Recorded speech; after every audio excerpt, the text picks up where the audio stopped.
Centre d'enseignement technique et industriel de Marcory. Il est 8 heures. Ici, le représentant de Brice Kwasi, secrétaire d'État chargé de l'enseignement technique, lance officiellement les épreuves physiques des examens à grand tirage de la formation professionnelle session 2020.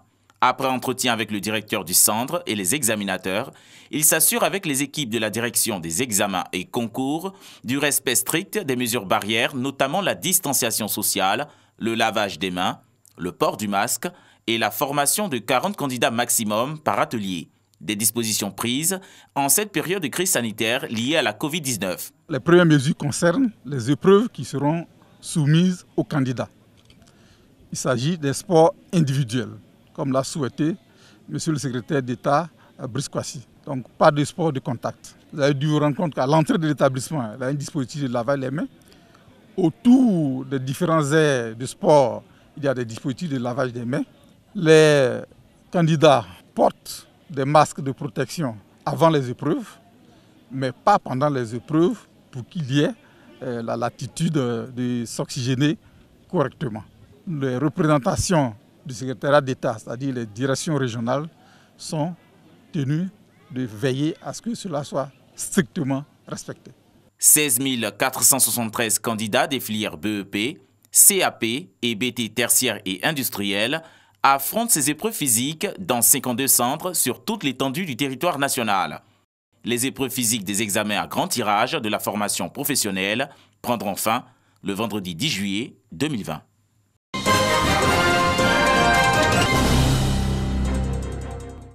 Aboutissement d'un long processus démarré depuis 2018 dans le cadre du dispositif de pilotage mis en place pour le programme hospitalier ivoirien.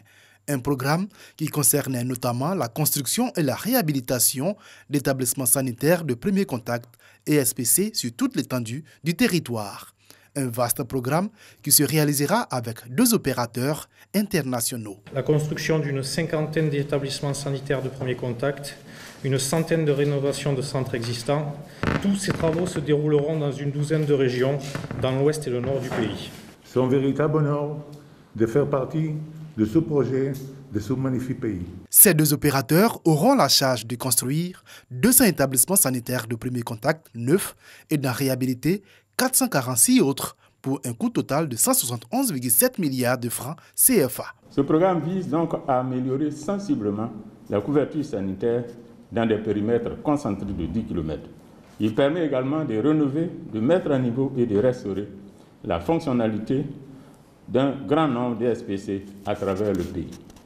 Nous nous félicitons d'être parvenus à ce résultat qui traduit la volonté de son Excellence le Président de la République Alassane Ouattara et de son gouvernement, avec à sa tête le Premier ministre Amadou Gon Coulibaly, de faire toujours un peu plus et davantage pour la population rurale, notamment celles les plus reculées des centres urbains. Le programme prend en compte l'équipement de ESPC avec adduction d'eau potable et électrification.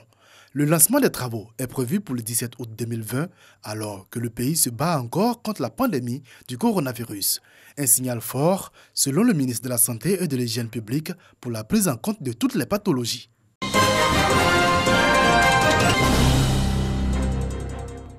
Abidjan et plusieurs villes de la Côte d'Ivoire sont sous les eaux depuis quelques semaines.